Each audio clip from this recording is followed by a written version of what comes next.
ಸ್ವಾಗತ. ಇದು ಸಾಮಾಜಿಕ ಸಮಾನತೆ ಸ್ಪಷ್ಟತೆ. ನಾನ್ ಮೈತ್ರಾ ಮಹೇಶ್. ಮತ್ತೊಂದು ಕೇಸ್ ದಾಖಲಾಯಿತು ಸ್ವಾಮೀಜಿಯ ಲೈಂಗಿಕ ಕಿರುಕುಳದ ಆರೋಪದ ಅಡಿಯಲ್ಲಿ. ದೆಹಲಿಯ ಪ್ರತಿಷ್ಠಿತ ವಿದ್ಯಾಸಂಸ್ಥೆಯ ಮುಖ್ಯಸ್ಥರು ಹಾಗೆ ಸ್ವಾಮೀಜಿ ಕೂಡ ಆಗಿರ್ತಕ್ಕಂತ ಇವರ ಹೆಸರು ಚೈತನ್ಯಾನಂದ ಅಲಿಯಾಸ್ ಪಾರ್ಥಸಾರಥಿ. ಇವರು 15 ವಿದ್ಯಾರ್ಥಿಗಳಿಗೆ ಲೈಂಗಿಕ ಕಿರುಕುಳ ನೀಡಿದ್ದಾರೆ ಎಂಬ ಆರೋಪದಡಿ ಪ್ರಕರಣ ದಾಖಲಿಸಲಾಗಿದೆ. 15 ವಿದ್ಯಾರ್ಥಿಗಳು ಏನ್ ಮಾಡಿದ್ದಾರೆ ಅಂತಂದ್ರೆ ಇವರ ವಿರುದ್ಧ ಪ್ರತಿಯೊಂದು ದಾಖಲೆಗಳನ್ನ ಏನ್ ಮಾಡಿದ್ದಾರೆ ಅಂತಂದ್ರೆ ಪೊಲೀಸರಿಗೆ ನೀಡಿದ್ದಾರೆ. ಅದರ ಅಡಿಯಲ್ಲಿ ದೆಹಲಿಯ ಪೊಲೀಸರು ಏನ್ ಮಾಡಿದ್ದಾರೆ ಪ್ರಕರಣವನ್ನ ದಾಖಲಿಸಿಕೊಂಡಿದ್ದಾರೆ.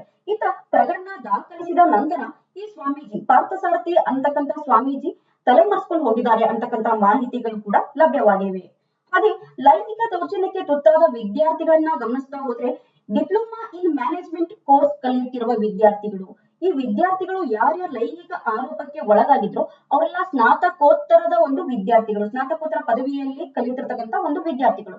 ಅವರು ಡಿಪ್ಲೊಮಾ ಇನ್ ಮ್ಯಾನೇಜ್ಮೆಂಟ್ ಅನ್ನ ಕಲಿಯುತ್ತಿರುವಾಗ ಈ ಲೈಂಗಿಕ ಕಿರುಕುಳಗಳು ನಮ್ಗೆ ಸಾಕಷ್ಟು ಬಾರಿ ಆಗಿವೆ. ಹಾಗೆ ವಿದ್ಯಾರ್ಥಿನಿಯರು ತಮಗೆ ನಿಂದಿಸಿದ ಪ್ರತಿಯೊಂದು ಅವ್ಯಾಚ ಶಬ್ದಗಳನ್ನು ಹೇಳಿದ್ದಾರೆ, ಅಶ್ಲೀಲ ವಾಟ್ಸ್ಆಪ್ ಮೆಸೇಜ್ ಗಳನ್ನ ತೋರಿಸಿದ್ದಾರೆ. ಹಾಗೆ ಒತ್ತಾಯ ಪೂರ್ವಕವಾಗಿ ಆ ಒಂದು ಸ್ವಾಮೀಜಿ ನಮ್ಮ ಜೊತೆ ಎಷ್ಟು ದೈಹಿಕ ಸಂಪರ್ಕವನ್ನ ಮಾಡಿದ್ರು ಅಂತ ಕೂಡ ಪ್ರತಿಯೊಂದು ದಾಖಲೆಗಳನ್ನ ಪೊಲೀಸರಿಗೆ ನೀಡಿದುಂಟು.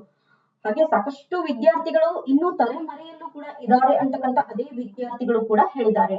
ಸಾಕಷ್ಟು ಮಠಮಾನ್ಯಗಳನ್ನ ಉದ್ಧಾರ ಮಾಡ್ತಿರುವ ಕೆಲವೊಂದಿಷ್ಟು ಸ್ವಾಮೀಜಿಗಳಲ್ಲಿ ಆ ಮಠಮಾನ್ಯದಲ್ಲಿ ಬರ್ತಿರ್ತಕ್ಕಂತ ಕಾಲೇಜು ಸ್ಕೂಲ್ಗಳಲ್ಲಿ ಅವರೇ ಲೈಂಗಿಕ ಒಂದು ಕಿರುಕುಳವನ್ನ ವಿದ್ಯಾರ್ಥಿಗಳಿಗೆ ನೀಡುವ ಇನ್ನೊಂದಿಷ್ಟು ಸ್ವಾಮೀಜಿಗಳಲ್ಲಿ ಸಮಾಜ ತುಂಬಾ ಏನ್ ಮಾಡ್ತಿದೆ ಅಂತಂದ್ರೆ ಈ ಒಂದು ದಾರಿಯಲ್ಲೇ ಸಾಗ್ತಿದೆ.